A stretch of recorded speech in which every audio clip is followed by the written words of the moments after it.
Parables podcast with my man Paul Tran. Thank you for coming, man. Hey, no, thanks for making time. Thanks for inviting me, man. Hey, I appreciate it. You know what? We chose a beautiful day because, guys, here in Southern California, it's been raining for the past 2-3 days, I think. It's been like that, yeah. Yeah, it's much needed, but it throws us off. Yeah, and the sun is out. It's a beautiful day, and today is a special day. As we were talking before we started recording, we got High Brew Coffee to sponsor the episode, so we appreciate you guys. Thank you to High Brew Coffee. We appreciate you. Yeah. But man, Paul, so listen, I know you know a little bit about the Parables podcast, but I got to tell you, I'm a very energy guy. And it's just weird when I reached out to you and when we first started talking, I just felt the energy through the text. And that's going to sound really weird, but just talking to you I already knew that you were a genuinely nice guy. And like I just kind of mentioned you before we started recording, I just feel that you have a good heart, and I feel like you're impactful, probably more than you may think. And I just can't wait to get to know you. This episode's special too, again, by the way, is because Paul, I actually do not know him. There's been 2 guests that I really do not know, and Paul's going to be the third one. And those, I have to say, have been the most interesting because not only are all the listeners and watchers going to get to know you, but I'm going to get to know you. So this is a pretty authentic, natural, thing right here going on, man. Well, I appreciate it. Also, this is special for me because, as I mentioned earlier, this is my first podcast on the other side of the table. I love listening to podcasts. I get so much knowledge, wisdom from and learning from mistakes from other people, learning the success habits and the best practices of other people so that I don't have to live multiple lifetimes. And and your podcast as well is one that I absolutely love. I love how you're a busy guy, but you're still making time to be a platform for good and for spreading so much knowledge and wisdom that young entrepreneurs or just people wanting to have their own voice are looking for that stimulation, that adrenaline, that kick in the butt to do some amazing things. So kudos to you, man. I appreciate it, man. Let's just get right into it. So sure. Usually, again, I want the audience to get to know you and how everything that's led up to what you're doing today. As you were saying, you have a lot of things that seems to be going on right now. And I was like, hey, hold on. Let's just talk about it when we start recording, Yeah. But so let's talk about, did you grow up in Southern California or? I was born in North Carolina.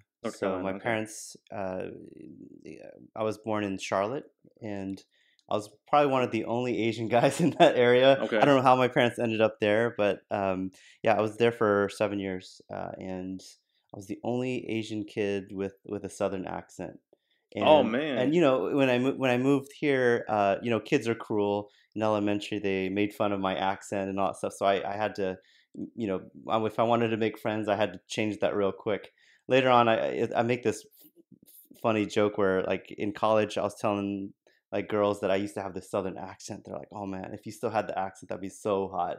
I was like, I don't hear it now. I don't hear it now. Yeah, no. So you grew out of it. Oh no, the kids making fun of you was really, really good pressure to just eliminate that real quick. Okay. You know what's funny is I actually had an accent too.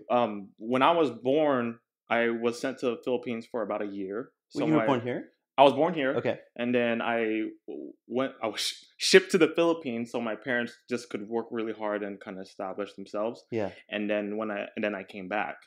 And then actually throughout elementary school, I had to take speech classes. So I could kind of resonate with you. Interesting. Yeah, I had to take speech classes because I guess my English was off or something. But now I'm here and I like to think I talk good. I mean, I'm doing a damn podcast for crying out loud, You spoke good. Cool. So the Carolinas, man, how was it like growing up there? I don't remember much. I just remember I just remember playing in the snow all the time. So I have a really positive. That's why I was talking about your snow-capped mountains right here in the backdrop. I love it because it just reminds me of my childhood back then. They would always shut down school. We would build up snowmans. It's like your classic, traditional Christmas type of childhood. So I have a positive love for that, and my favorite weather is winter. But yeah, I mean, I didn't remember much after other than that. Okay. And then I moved here because my parents found opportunities to have better work and have family here. All Hmm. my cousins, all my aunts, uncles are here, so Nice. it made sense to build our, be closer to our the center of our community. So Okay. that's the reason why they moved when I was Around what age did you move over? 7 years old. 7. And then did you end up in Irvine where you are now, or was it Uh, somewhere else no, first? I stayed in. I lived in Santa Ana for the next Okay. 20 something years. Okay. So yeah, and wasn't until I actually bounced around after I graduated. I lived in Anaheim, bought my Hmm. first home in Anaheim, Hmm. and then I moved to Lake Forest, met my wife, and then we ended up moving to Irvine. Irvine. So we've Okay. been here in Irvine for 3 years. Hmm. So How was it like growing up in Santa Ana? I mean, I obviously have a lot of friends that are from Santa Ana or been there and stuff, but I've always been curious. Like, how was it the hood, for you at least? the hood, the The hood, bar. yeah. Uh, uh, it was interesting. I had a really good childhood. I Hmm. mean, I had a lot of, peer pressure. There was a lot of at that time. There was a lot of racism as well. Yeah. And me being Asian, we were kind of the minority in that area, Hmm. and so. But I don't know. I just grew up in just a traditional public school system. We dealt with real issues where we dealt with racism, bullying, uh, you know, kids trying to find their own way, being rebels. So I don't know. Yeah. It's just I grew up around all that stuff. So I'm thankful looking back. Like I wasn't really insulated from any of the real world stuff. So Hmm. I'm pretty blessed. And I never really I got in trouble here and there. I've been arrested before. Uh-huh. I've been, I've did all the stuff that kids do when they're younger, but uh, I had to say, like, it was just I didn't get too deep into some bad stuff. Hmm. So I had a good upbringing. That's good. Yeah, I guess it's safe to say that Santa was a big part of, who, your personality and kind of your I think so. identity. Yeah, Definitely. a Yeah. lot of beliefs I carry with me to this day. So Hmm. yeah, So after graduating, you went to college. yes, Okay. I went to Cal State Long Beach. Cal State Long Beach. Okay. So I was there for about 5 years, and uh, I had only one semester left to graduate. But Hmm. right at that moment, I had this opportunity to open a restaurant with a couple of my friends, Nice. Okay. and so it, it, pretty much I had an opportunity. So I was trying to balance both college Hmm. and opening this restaurant, Hmm. but it became so overwhelming that I had to make a decision, and it was either I I drop I drop school completely so that I can really see, like, go all in on this restaurant and see if this could really work, Yeah. or I would try to balance both and put both at risk. Yeah. And if it does well, great. But if it fails, like, I'll always be wondering, like, should I have given it my all? One of those And so I regret had, things. and I also thought, like, if I dropped out of college, I would probably have the opportunity to go back. Hmm. But if I lose so much money in this restaurant, it's gonna be hard to recover. Yeah. And it's also this pride, like this feeling of, I need to make something of myself. So I made the decision to drop off just one semester away from school, Hmm. was graduating school. That dude, that's amazing and that's courageous. Let's go back because I really like to recapture moments Sure, that I feel are very pivotal to your story. sure. Um, what? Well, first off, what was your major Majored in marketing. in marketing? Yeah. Okay. Now, how did this restaurant idea come up? Were you always into going into a business venture type of thing, into the food industry? Like, walk me through that. So I make this joke with everybody that to this day I still don't know how to cook. Okay. I've been in the restaurant business for 12 years now. I still don't know how to cook, Hmm. and it's kind of sad, but at the same time, it's also it also sends a message that you don't need to have all the answers. You don't need to be Absolutely. world class at something. I think there's other ways to be successful. I'd say my biggest success drivers have been just to build a really good team. Hmm. I have incredible partners that I surround myself with. One of them, Andy, Andy. Andy Nguyen from one of your other awesome episodes. Great story, by the way. But uh, that that led up to back in high school. I was introduced to a book from a friend of mine named Michael. It was called Rich Dad Poor Dad, Okay. Yeah. and that was the book that changed my whole perspective. That's the reason why I got into business. It's the Hmm. reason why I think differently as well. Yeah. Because at that time, I'm okay in school. I do okay. Yeah. Good thing again, being around the right people, I surrounded myself with like my closest friends to this day are still my high school friends who are like valedictorians and salutatorians, and they probably kept me away from doing bad stuff, but they Hmm. also helped me get homework done a little bit quicker, if you know what I mean. Yeah. Yeah. Yeah. But during that time, the philosophy of Rich Dad Poor Dad was, if everybody's telling you to go to school, get a traditional education, and all that, and go to college, get a regular job, and just retire. If that's what they're touting, and majority of people are doing it, how come everybody's either miserable or they're not I love successful? that. Yeah. And so one of the Yeah. components was like financial literacy, right? Like Hmm. nobody in school teaches you how to be financially literate. Yes. Academically literate is dime a dozen, but what about financial literacy? And Hmm. so all this stuff was blowing my mind, and so that made me hungry for more and more books, and so more unconventional thoughts from these books Hmm. came consuming me, and so that's pretty much what got me into business. I Dang, I, that's I don't crazy. want to go through the traditional route. Yeah. I always try to lean more towards the unconventional because the traditional route obviously is not working for most people. Yeah. So anyway, that's So reading those books is kind of what introduced you to that space, the personal development, entrepreneurship, yeah, financials, things yeah, like that. yeah, Well, I think what I like just hearing your story is, so obviously some of your high school friends are some of your partners today and some of yeah, the stuff you're in. yeah. That just speaks on your relationships with people.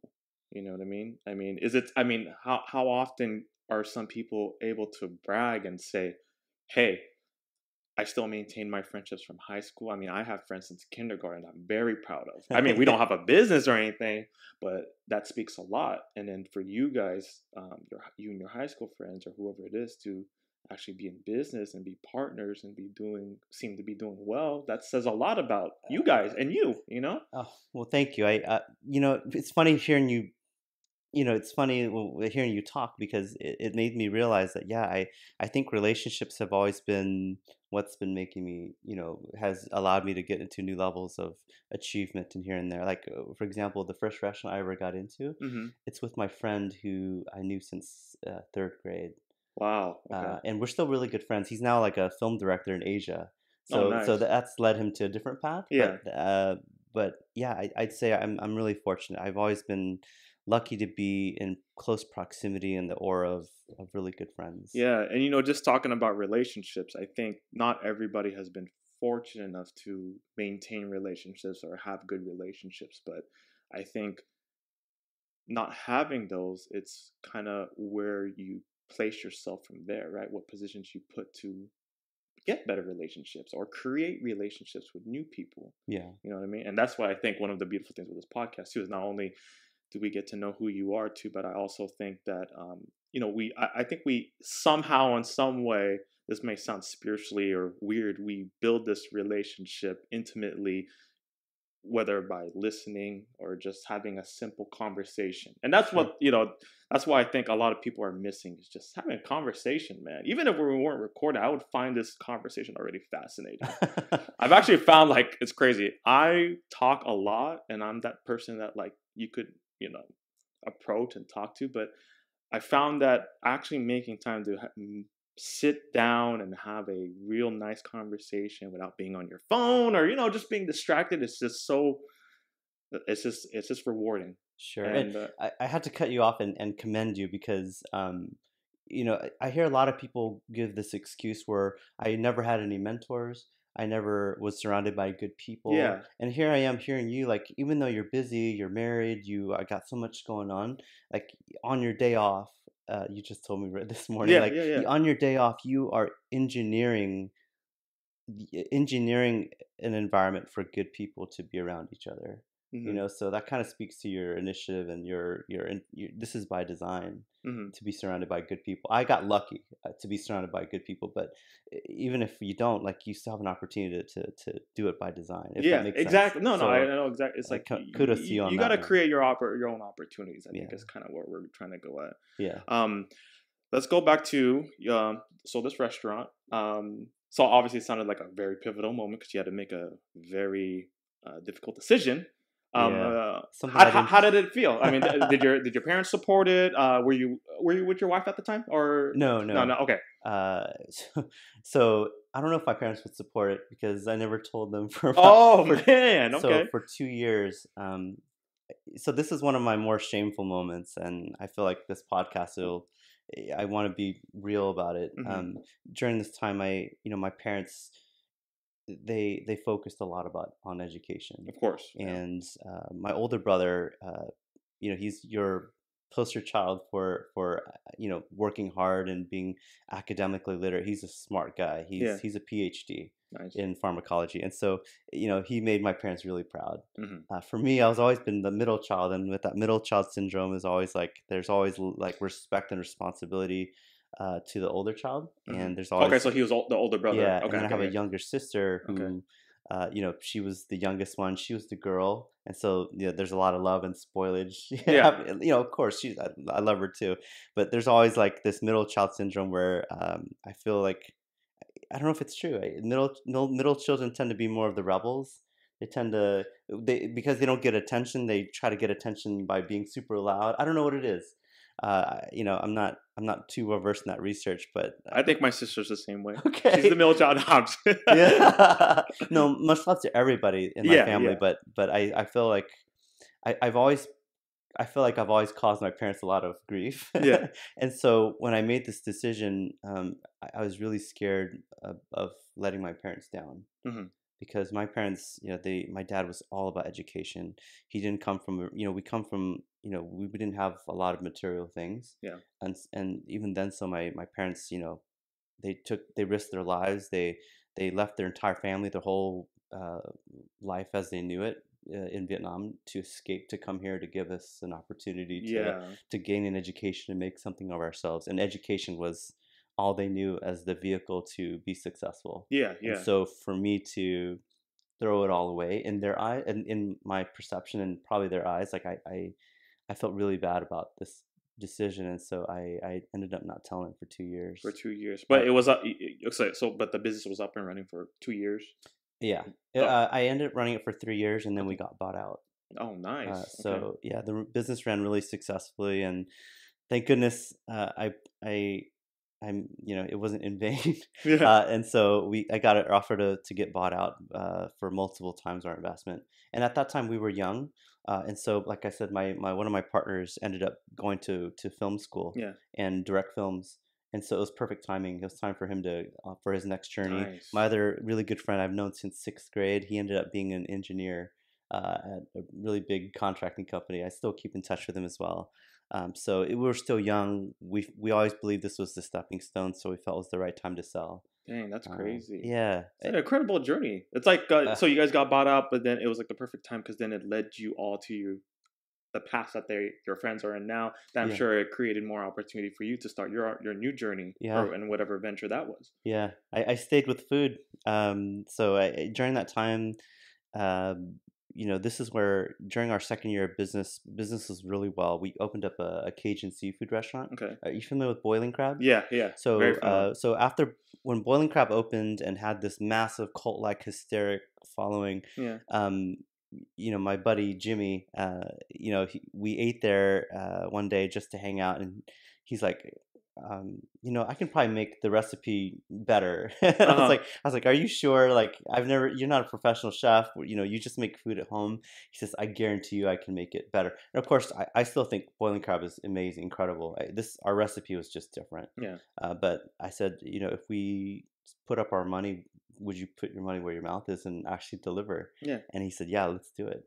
And so that day on the dinner on the dining table, we just decided to get into business with no knowledge, no food experience, nothing. Uh-huh. And so that's what jump started. So we were the second Cajun seafood restaurant in the in the Little Saigon area. Okay. So we were the second to market.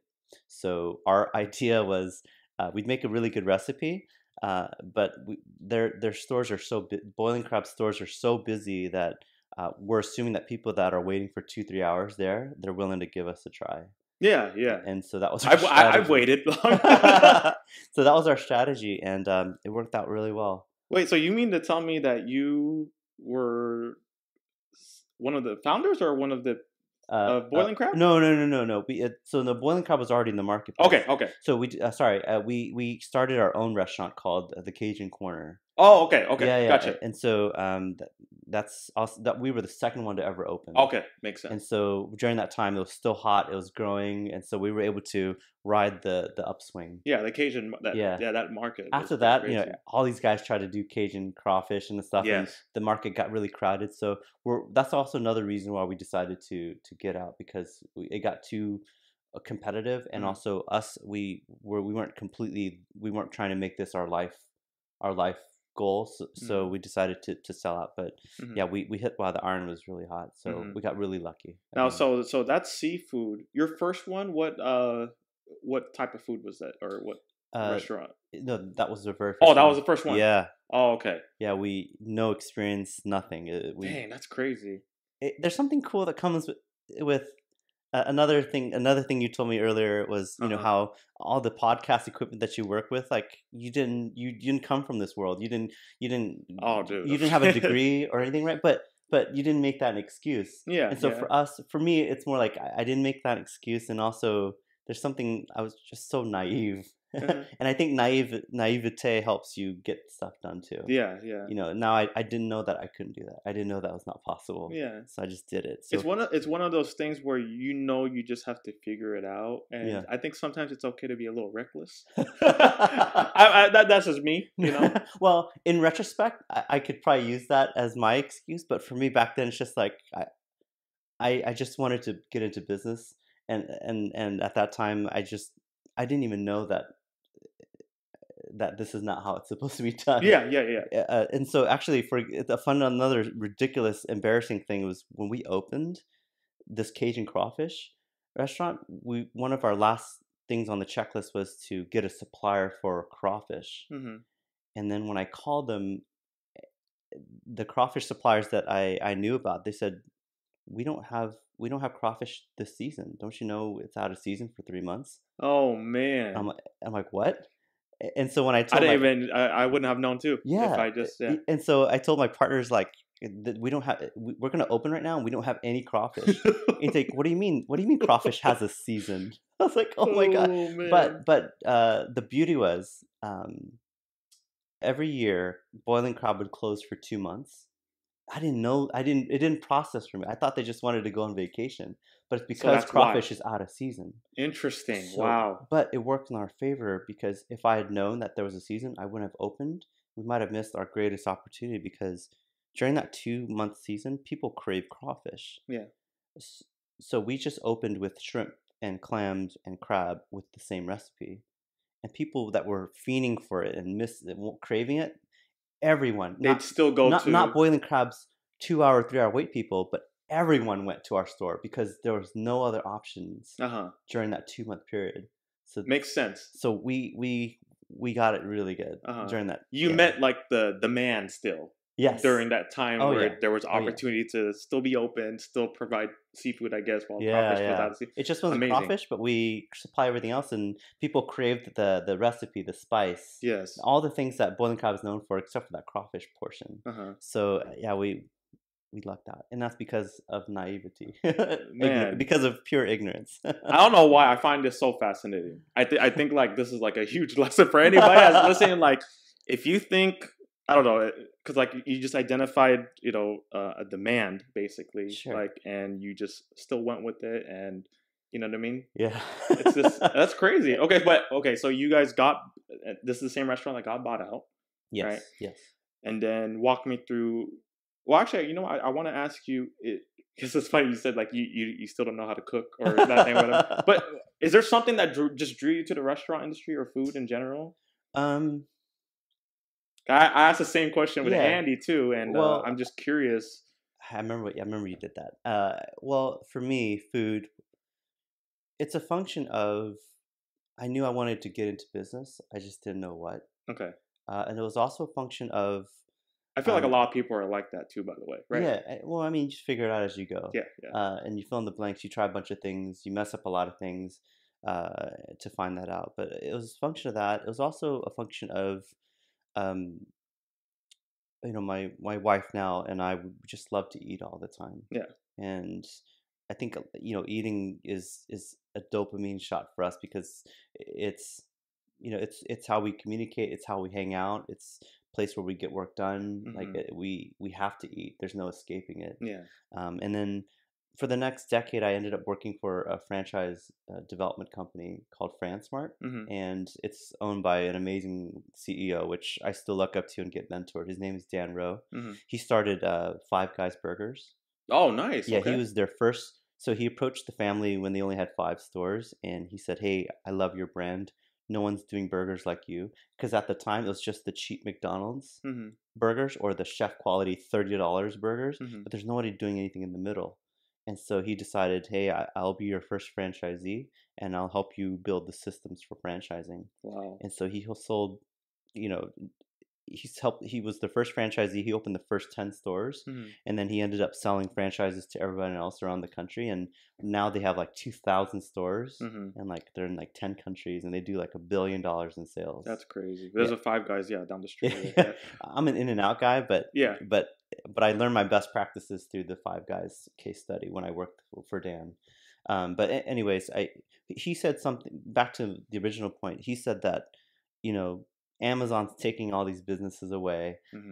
and a lot of industries are at risk and always changing. But at the end of the day, 7 billion people wake up every morning hungry, Wow. and so food is never going away. Hmm. I mean, it might change, evolve in some ways, but Yeah. there's no way it's going away. And so Absolutely. there's it's a function of knowing that industry is always going to be there. Hmm. And yeah, those are reasons why I got into food. Nice. So Yeah. you got acquainted with him. Was he a part of your second venture? And what was your second after the first got sold?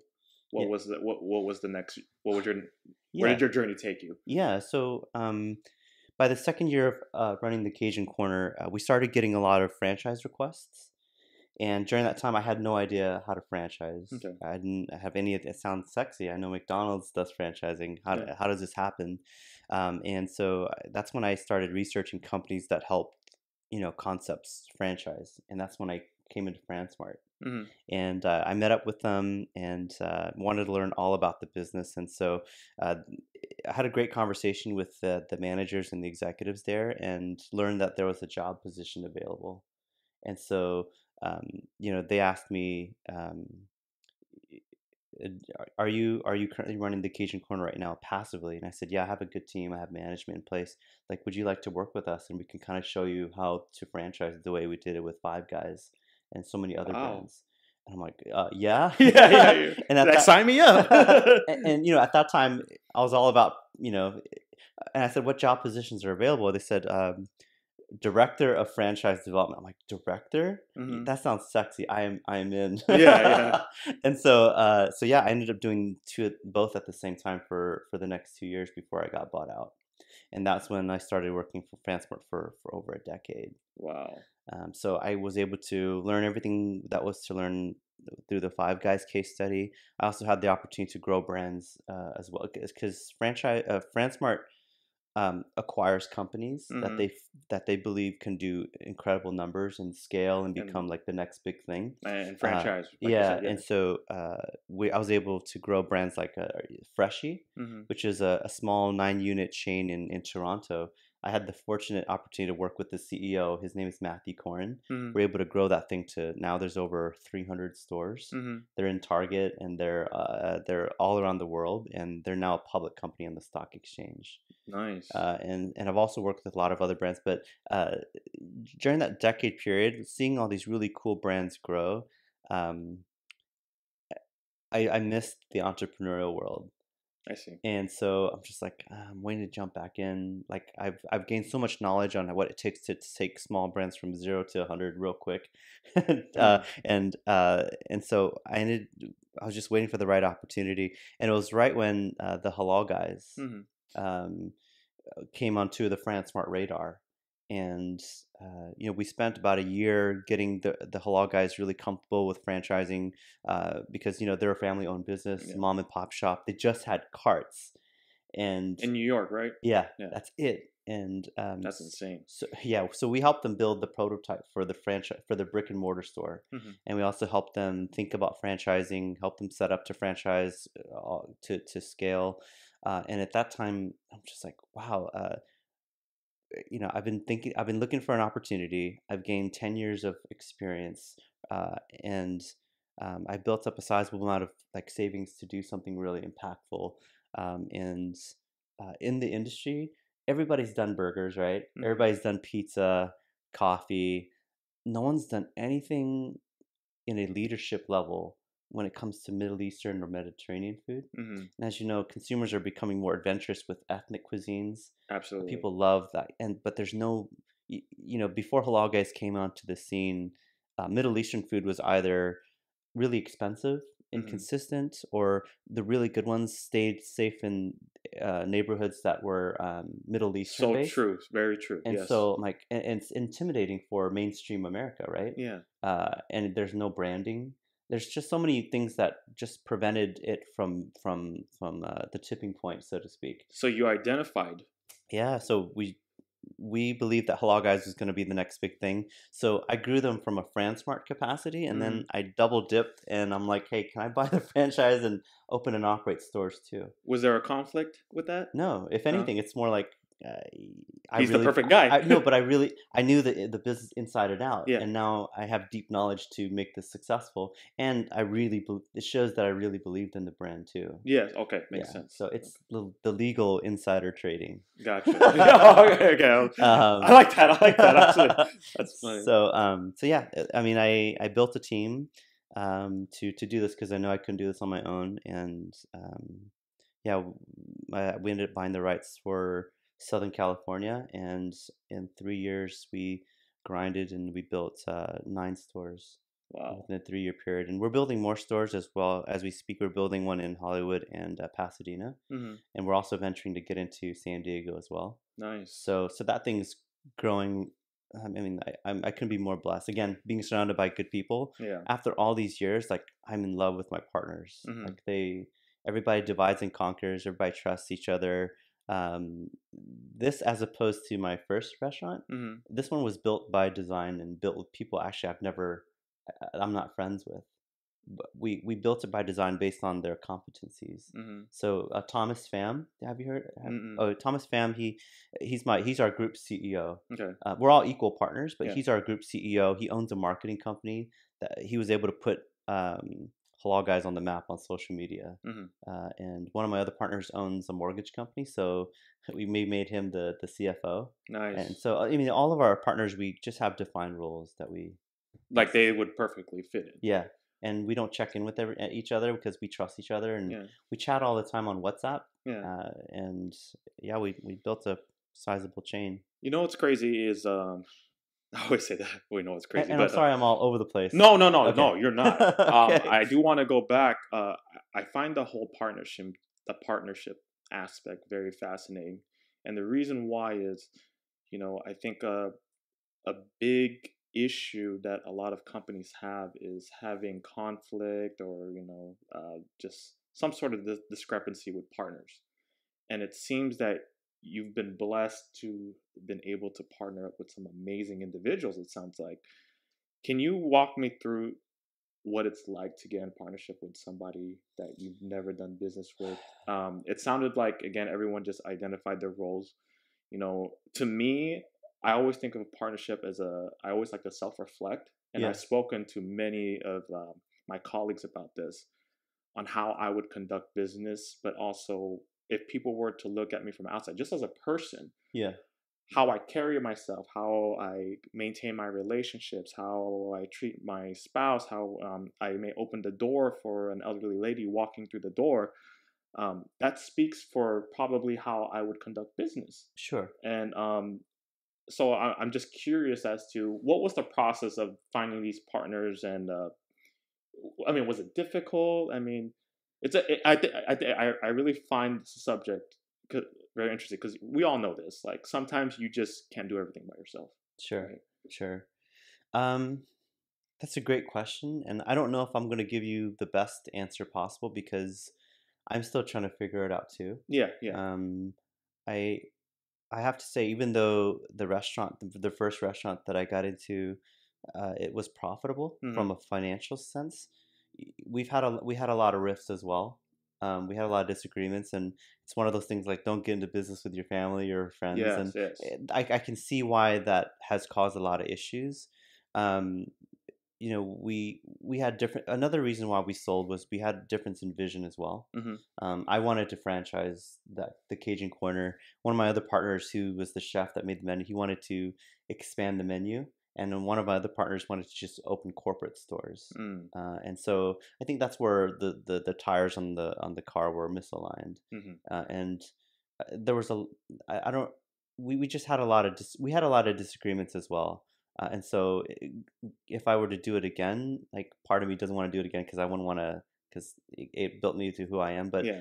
again, I'd want to self reflect, like you said, and think about um, what you want in a partner. And I think what it goes down to is, what are you really good at? Hmm. What are you best in class at? And what can you run with? Where it could be of best of value, Yeah, right? where's your core competency? The rest of it, find a partner for it, and find a way to outsource it, find a Hmm. way to delegate it, automate it, whatever you need to do. Just Hmm. get it out of your way so that you can be your best version of yourself. I Um, like that. Yeah. and the rest of it doesn't necessarily need to be a partner. You can just find vendors, or you know you can just find partner vendors who can take a lot of that workload. For example, finances. Like, if you find a really good CPA or find a really good that's best in class at what they do, Yeah. all of a sudden, like, you never have any more financial issues, Hmm. bookkeeping issues. You have someone who can kind of let you know, like, hey, can look ahead and say, hey, this is what it looks like financially for you. Like, what do you want to do? Yeah. So I'd say partners, like, you'd want to do partnerships if it's absolutely necessary Yeah. to, if you've already hit your ceiling and you've already maxed out automating systems, Yeah. you've already maximized detoxing things you truly don't need in your business, and also you've already found vendors who can give you what you need. Hmm. Then you look at partners, and I think partners are just, number one, they have to really believe in what you believe in, Hmm. and number two, they need to be ethically, morally, Hmm. good to go. And I think the rest of it is, yeah, if they fill your weaknesses with competencies that that fill in your I gaps. really like that. Yeah. Yeah. So, but again, I mean, I think part of it is part experience, part of it's books I read. Yeah. So Yeah. Yeah. I'd say, that's still something I'm trying to figure out too. Hmm. It's not easy. It's not easy. Yeah. Yeah. I mean, obviously, with the podcast, and I have some things that I'm working on. It's something that I know I'm gonna have to dive into. So I knew I had to ask you that question. Well, that, and then Yeah. it really highlights too how you conduct, your journey, also how you've conducted business and been in these relationships. So that, that's again another reason why I find it fascinating. Um, so with Halal Guys, a lot of stuff going on. The food's amazing. I've had Oh, it. Me and thank you, my man. wife. What other? How about one of the questions I have for you is, when somebody brings a restaurant concept to you, Yeah. what goes through your head? Like, talk to me how you dissect it and kind of just, okay, uh, is there a need for it? Like, like what goes through Paul's head, um, is the food good? Yeah. So the first thing is that, yeah, at the very core, right? Like, is it really good food? Yeah. Is it food that you crave? Is it food that you can eat on a regular basis? Is probably my most important thing. Second off is, and it actually could be head to head as far as importance, but um, who are the people behind it? Because, as you know, like, I like that. it doesn't. There's been some brands who the product's okay or the food's okay, but it's run by the most amazing people ever. I love Starbucks, Mm-hmm. but not because of their coffee. I think their coffee's okay, Mm-hmm. but I think that it's the leadership, under Howard Schultz. Like the leadership, he was focused on. Um, there was a podcast called Masters. Have you heard of Masters of Scale? Master skill, no. Okay, so the creator of LinkedIn, Reef Okay. Hodman, he interviewed Howard Schultz. It's an amazing interview with Howard. Was that this year? Yeah, Okay.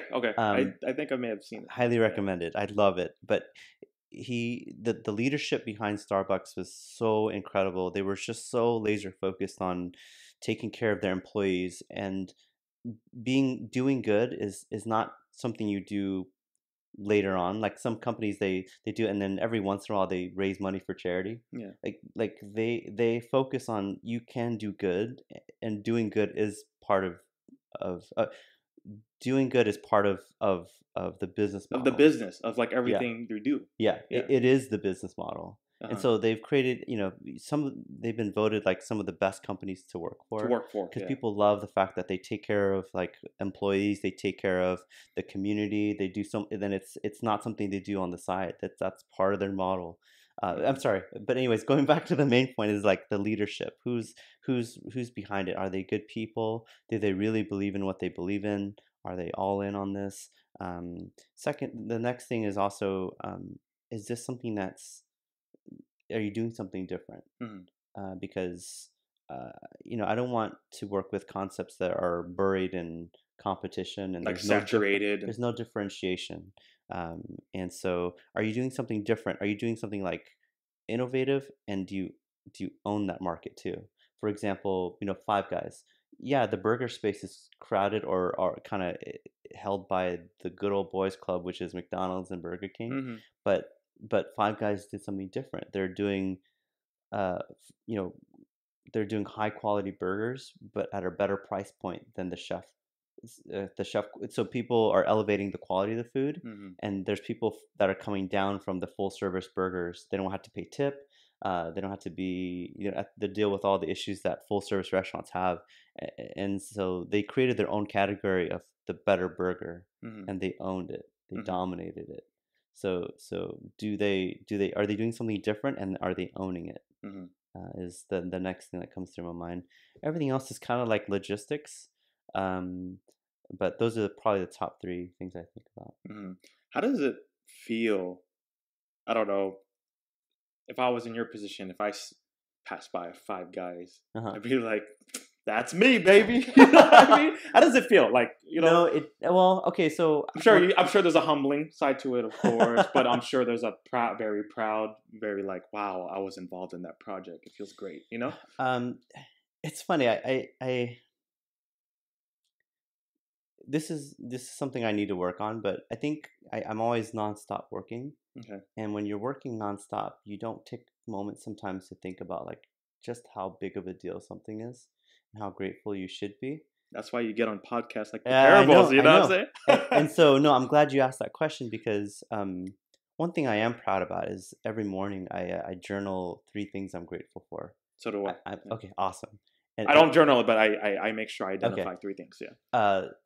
But it forces me to slow down for a bit, and 3 things, and 3 things I'm grateful for are so easy now.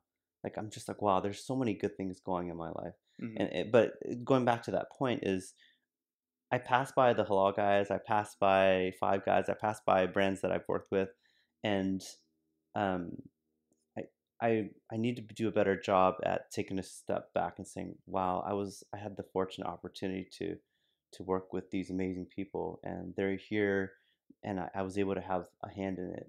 And Mm-hmm. that's a big deal. Yeah. And these people are so amazing, and so yeah, to answer your question, I don't do that enough. Mm-hmm. I don't, and that's a problem with overworking and working too much, which I'm trying to work on. Mm-hmm.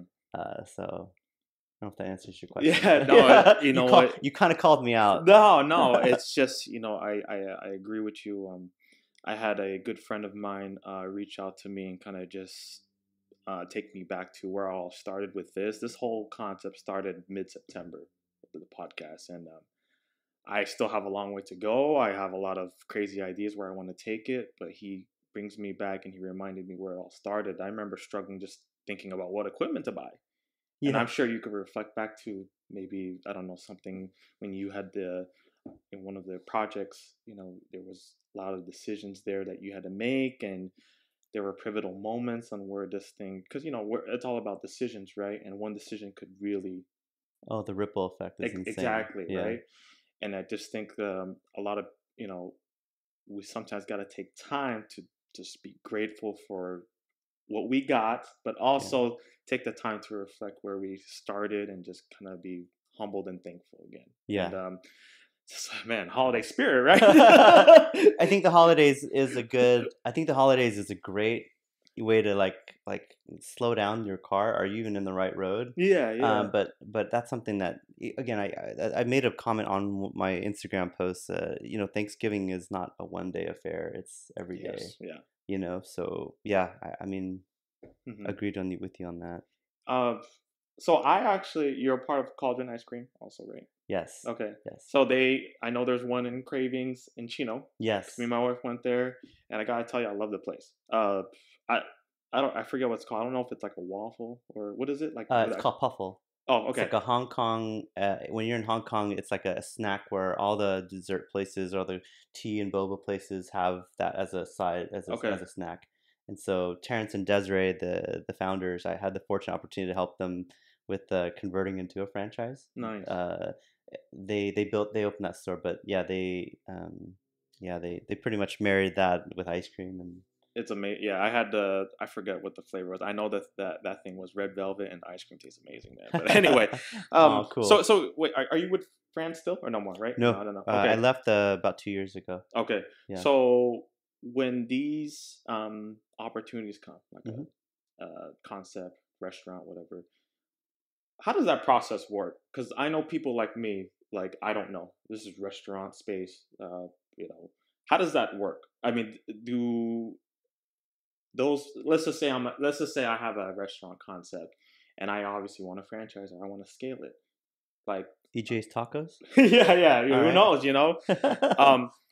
Like who do I go to for that? Like, I have to do my research and kind of just find a person, that expert that could take me to another level. I'm sure there's like plenty of people like you know what I mean? Yeah. Who have that expertise, who have that knowledge to scale and be a part of any franchise or whatever it may be. Yeah, I'd have to say that the industry is very, not to talk bad about my industry, but I'd say we're really antiquated when it comes to technology and availability of information. There's so much conflict of information. I don't know. Probably say like financial industry and other areas of a lot of conflicting info too, right? Definitely, right? Because I think people who teach it or who the material, I think there's like a little disservice going on right now. I think there's people who just, or whatever it is, that just claim like this is the right way, this is the only way.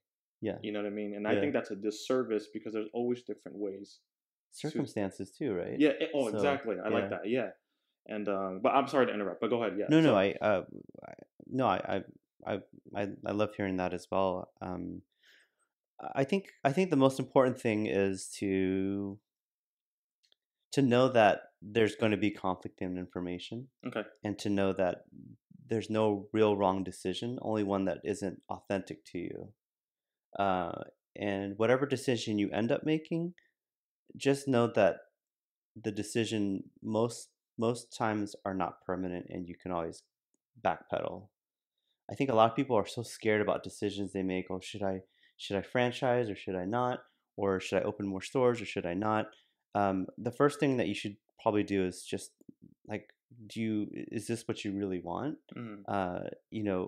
Do you if you become a franchise, you're no longer in the restaurant business. You're now managing entrepreneurs. You're no longer serving food. Mm-hmm. So know that you're creating a completely new business, and it's a different dynamic. Okay. Whereas you probably are managing like college kids and Yeah. and dealing with those kind of fires. Now you have a new set of fires. You're working with entrepreneurs. You're working with egos. You're working with a lot of people's monies and life savings at heart. So tensions are probably going to be high.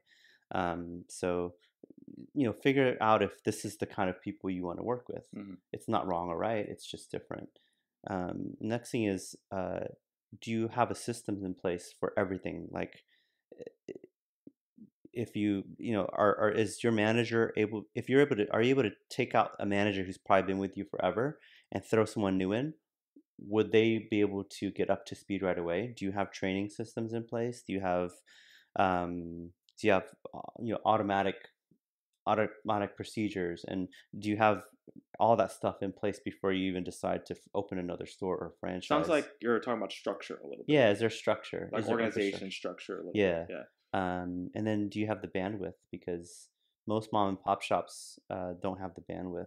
Hmm. Like, you know, they can barely think about opening a second store. Like now trying to manage like 10, 20. Like, is your head spinning, or do you have structure I see. and bandwidth to do it? So I mean, it's more like a case by case. I always just have a conversation with them, and my strategy whenever I talk to potential clients is I always try to talk them out of it, Hmm.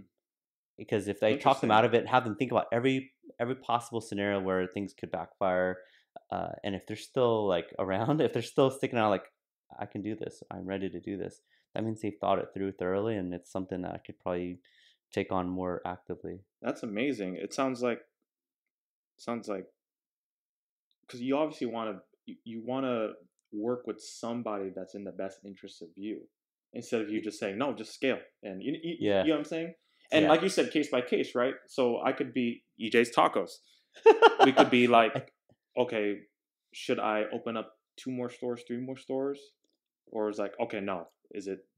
Am I ready to franchise? Yeah, Because those are two completely different things. Is kind of what I'm getting. yeah. So I'll let you know. Like I wanted to franchise Cajun Corner, Okay. and I came to FranceMart for that, and they shot me down. They said you're not ready yet. You need to open a few more stores and have more systems in place before we can scale you. And so Interesting. that was a rude awakening as well. Like, Hmm. even though I'm like, I'm working for you guys, like, Yeah. why can't you, Like, come on, why hook it can't you up. hook a brother up, you Yeah, know? yeah, yeah, yeah, yeah, yeah. Hook a brother up with some scale, right? Yeah. But no, I mean, yeah, it's always just a conversation that I have with people, because everybody's life circumstances are different, their capabilities, their bandwidth, what they truly believe. So yeah, it's always the first conversations I have.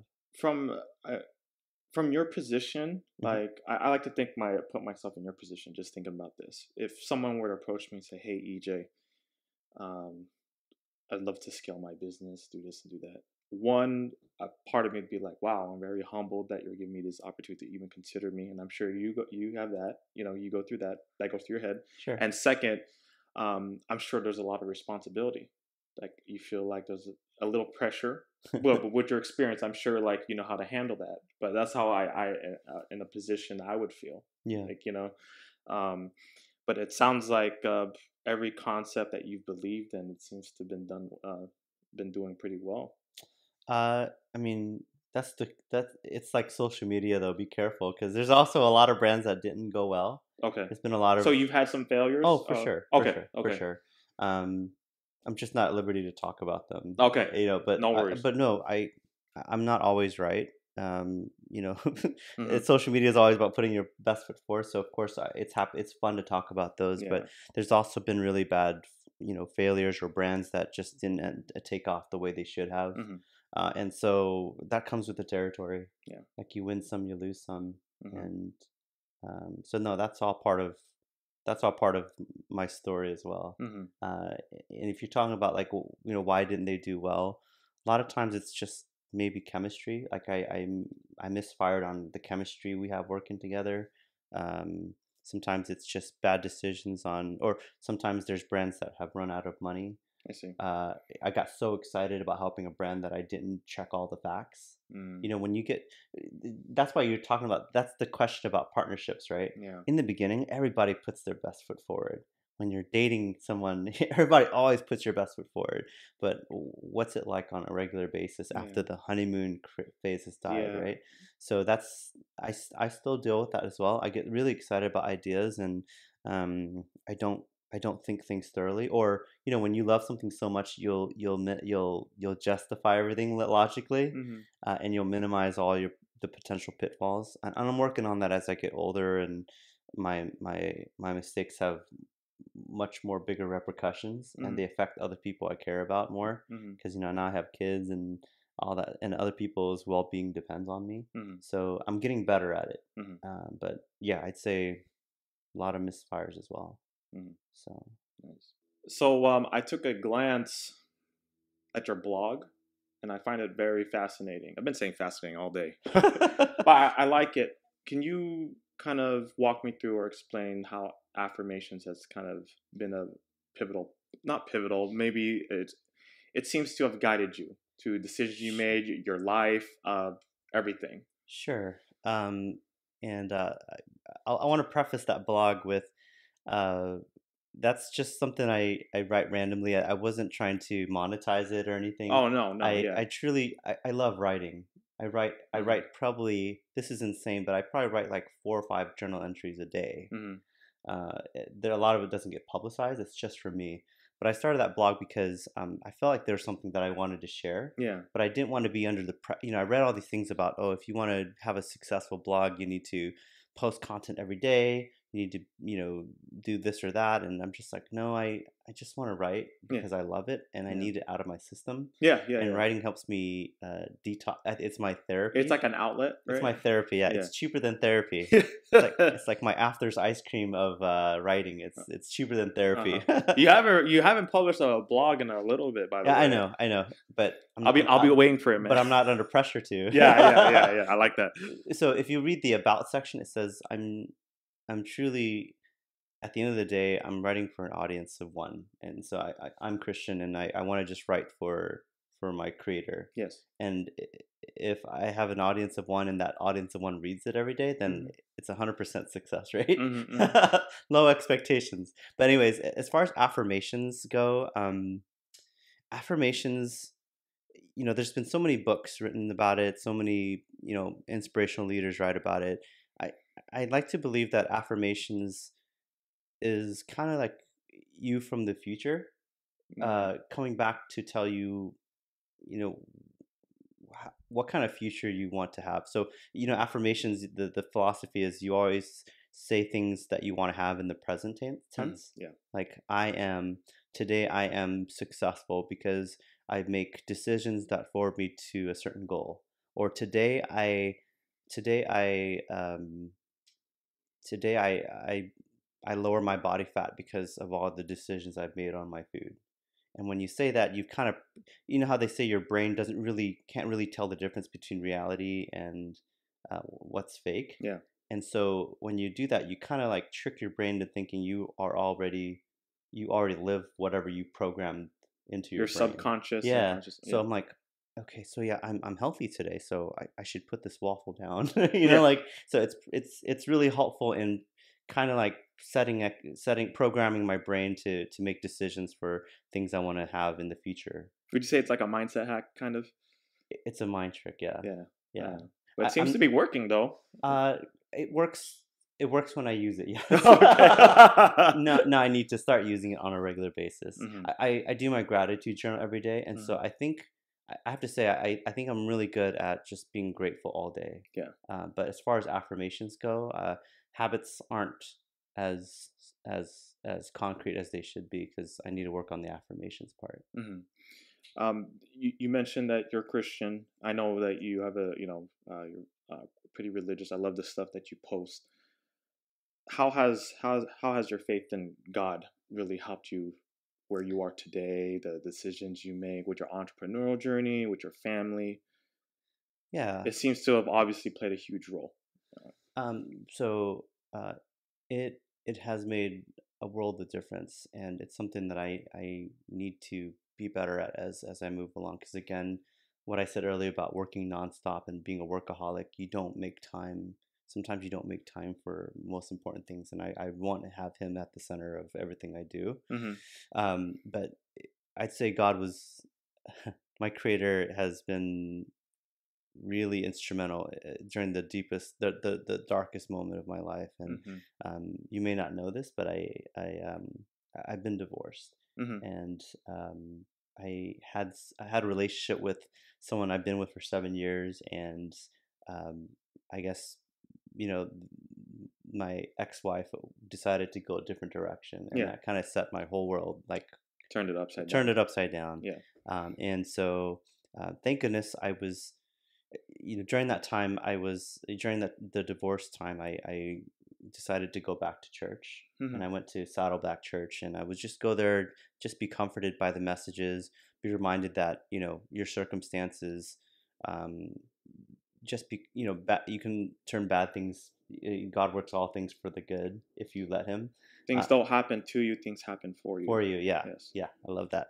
And so I was able to recover from the divorce a lot quicker than I think I would have if I had just tried to be in denial or try to find other, or just wing it yourself, or toxic ways of doing it, right? And so and actually at church is actually where I met my wife now. See? Yeah. That's all the dating scene is, dude. Yeah. Oh, is it? Hey, kidding. All you single guys out there, I know a lot of you.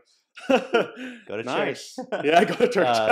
But yeah, that's so it's happened. It's been so good for my life on so many different levels. Nice. So I have to give props to my dad, because I grew up Catholic, and my dad was extremely religious. In fact, before he married my mom, he was supposed to become a priest. And so I guess my mom was awesome enough to change his mind. But anyways, he would always instill like religion as a grounding principle. So I mean, whether or not you are religious, there's some spiritual foundational good that I've been able to, I guess it's a really good soil that I was able to grow from. Nice. If that makes any sense. Yeah. So yeah, I mean,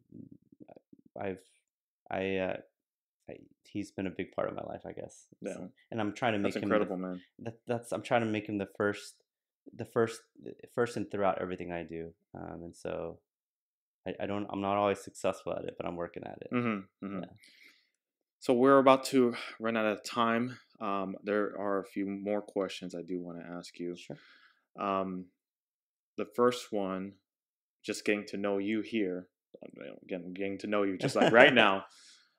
What would you say you want and I ask a few of my guests this, but sure. With you, I find it very fascinating. Again, fascinating. Hashtag fascinating parables podcast. Yeah. What's next for you? Maybe like, where do you want your legacy? I know you have 2 kids. Sure. When they grow up and, we all leave this world eventually, when you leave this world, what would you want your kids to know about you? What would you, again, your legacy? Wow. That's a good question. I want my kids to grow up knowing that I never gave them a sense of lacking, and not lacking in material resources, but like I can't be thankful enough for when I was a kid. Like, even though by American social standards, like, we were poor, I never ever felt poor. Like, my parents always worked hard for whatever like I wanted, and they always loved me so much that I didn't. I mean, I wanted things because I was a kid with a tantrum, but I never felt like because I didn't have it because I was poor. I always felt I didn't get anything because I was being a bad kid. Yeah. But I always want my kids to know that that they never lacked, that they always had the tools, they always had and everything. They always felt loved. Is pretty much what I want to leave at. And surprising as I say this, I'm like, wow, it has nothing to do with business, has nothing to do with the work I do. I just want them to feel loved. Is pretty much the ultimate thing. So when you ask me what is next for me, I believe that I work really hard so that I don't have to work again. I like, ultimately the end game is to create a business or create something to where my family is taken care of, and I can just be with my kids and be with my wife. I should have said my wife first and then my kids. No. Can you edit that? I'm just kidding. I just want to be able to just travel the world with them. And if you'll see my Instagram, I don't post too much anymore, but I travel. I saw travel. That. Yeah. I just want to be with my kids, travel the world, and I don't want to miss those moments with your Yeah, kids. and whatever Yeah. business I want to get into, I want to be able to. I only want to take it. There's a couple things. I only take it if it's either a hell yes or a no. Hmm. There's no okay. There's no good. Like it's Or tolerable. that's kind of cool. That's a cool opportunity. No, it's either hell yes or no. And I learned that from. Do you know Derek Sivers? Name sounds familiar. Okay, yeah. His criteria for anything in life now is just hell yes or no. Okay. That's my. The next thing is, can I run this from wherever I am? Like, can I run this remotely? Because I don't want to miss a moment snowboarding with my kids or Hmm. being walking along the Great Wall of China. Yeah. Like, can I do it from wherever I am? Hmm. And so, and I, yeah, that's what's next for me, I guess. Nice, man. Yeah. Dude, Paul, I gotta tell you, it's been a pleasure getting to know you. Likewise to you, man. Dude, man, I appreciate you. This is an incredible episode. Man. No, someone's gotta spend more time conversating and interviewing you, because I feel like you have a really cool story as well. Oh, I appreciate it. So if you want me to flip the script and interview you sometime, you know what? If you want to ask one question, we have a little time. If you want, Sure. Go ahead. Go ahead. I'm a little scared now. Oh man, well, now you threw me on the spot. Hashtag this. Hashtag that. So you're a medical professional. Mm-hmm. What is, by you doing this, I'm assuming that you are probably very entrepreneurial. I mean, you have a very entrepreneurial mind. Mm-hmm. I know you're probably applying that to your work, Mm-hmm. but I want to know, like, what fascinates you, or what are you, what kind of businesses really get you excited? Gets me excited? Yeah. And why? You know what? Okay, well, let's talk about the podcast first. The podcast, if someone were to tell me, Ejay, you're going to be podding. I guess that's the word now for podcasting. Pod hard, or let's pod. Pod so hard? Yeah, pod so hard. Pod God, whatever. If you were to pod, someone were to tell me, hey, Ejay, you're going to be a podcaster, I would think they're crazy. This was just been an outlet for me, kind of like what you're writing. Sure. You know, as if people who do follow me, I am a registered nurse. It's been about a decade. I don't take away anything of my nursing career. It's taught me a lot. It's obviously gotten me this beautiful house. You know, I don't take away anything from it. It's made me who I am. Sure. And I'm very comfortable now. You know what I mean? I make great money. But you know, I come from a background of customer service and sales, and I've just had this entrepreneurial blood. I have it on like with my cousins, like it's in the blood. Sure. Yeah. With the podcast, as far as to answer your question, why I find fascinating about it is, I mean, I don't see this as I kind of do. Obviously, it's more tied into a personal brand. I'm sure you could agree with that. Sure. But I find the podcast very fascinating because I get to meet incredible people like yourself and able to network. And I think I learned something new from all you guys all the time, something brand new. And I even told you this before too. I learned something about podcasting too, on the technical side and the fundamental side. Yeah. But from the people perspective, I learned something new. And I really feel, a colleague of mine once told me, if you could improve yourself 1% every day, by the end of the year, you would have improved 365%. Right? Yeah. And it sounds so weird and kind of funky, but I really feel that's true. And I feel like it's not even just 1%. Like right now, I feel like I haven't applied anything yet. I've just listened. But I feel like I'm going to improve. Like as soon as you leave here, I'm going to improve like a lot more than 1%. I'll tell you that. Oh, well, I'm glad. Yeah. As far as other things I'm a serial hobbyist. I was one of those people that really struggled to find what I wanted to do. I get bored. I can't stay with something like, oh my gosh, I go through a car every year. Everyone knows this about me. I go through a car every year because I just get bored of it.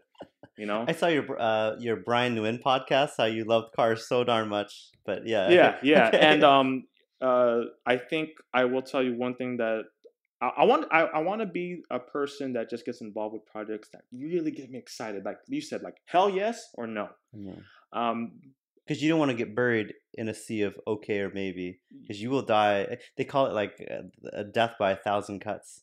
Okay. Because you took so many good projects in where you should have just taken the hell yes projects. Yes. You know. And so I think I'm still trying to find that answer as which one like I'm gonna dive into and all that stuff. But I will say I I am gonna start an apparel line.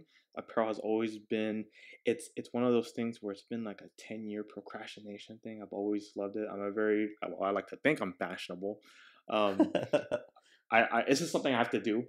Whether it takes off, scale it, whatever, whether it gets big, I just know I have to do it. I just there's just something about it that like the creative aspect of it, designing of it, and Sure. just like this podcast, I don't consider myself a designer. I didn't go to fashion school and that stuff. It's just something. It's more of self-expression. It's more about the creation side of it, the design part of it. But I want to be involved with projects that get me excited, whether that's coffee, whether that's something in the fitness, real estate, whatever it may be. I would love to be a part of a project with food. I know that for sure because I love food also. And I just want to be like part of these projects and kind of like, again, we do that self-reflection, like, man, like I was a part of that, and I'm proud. And again, the biggest thing to be impactful in whatever I dive into. Yeah. So I like to think this podcast is impactful. Hopefully it is Oh, to very everybody. much so. Very much And so. whatever it also does, whether it's apparel, real estate, like you said, the business model alone is being of service and being impactful. Yeah. And whatever that is, I think that's really where I'm gonna be headed for sure. Because it really does make me happy. Yeah. Not only like if it gets me excited, obviously I'm happy, but at the same time, if I know it's being of service and being impactful, then I'm pretty sure that's where I'm gonna be going to. So. Okay, actually, I want to make a point. If we have time, Yeah. I want to make a point that I'm in love with your personality type because and I tell Andy Mm-hmm. Andy Nguyen, I don't know how he does what he does. He opens like 10 different concepts without breaking a sweat. Yeah. And for some reason, he always texts me like really quickly. He's responsive. He's super kind. He's not like, I'm too busy, don't talk to me. He's just like, hey, what's up? I'm like, all right, like Yeah. you sound like you got nothing I going respect on. that about Andy, by the way. Shout out to Andy. but the thing is, like, I think in your DNA is the type where you thrive and you get you get your energy from doing so many different projects, Mm-hmm. and you can handle it. For me, I think that's also another, to answer your partnership question. I like to partner up with people who are like that because I sound like I got a lot going on, but I can only do one or two things at a time. Yeah. Like, and I like to go really deep. Yeah. I'm not good at going wide, and and that's why reason why I work really well with folks that can go wide. Yeah. And so I don't know if that. So it's been beneficial, is what you're kind It's of been saying. very beneficial. Uh-huh.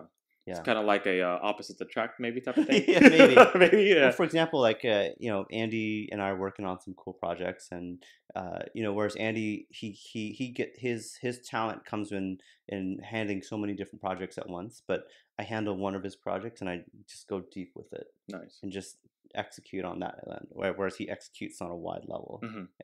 It's not good or bad. It's just Yeah. it's complementary. I think it's So- kind of back to what I said. I'm an energy guy. Yeah. I don't know what it is. I have this thing like dragon energy, man.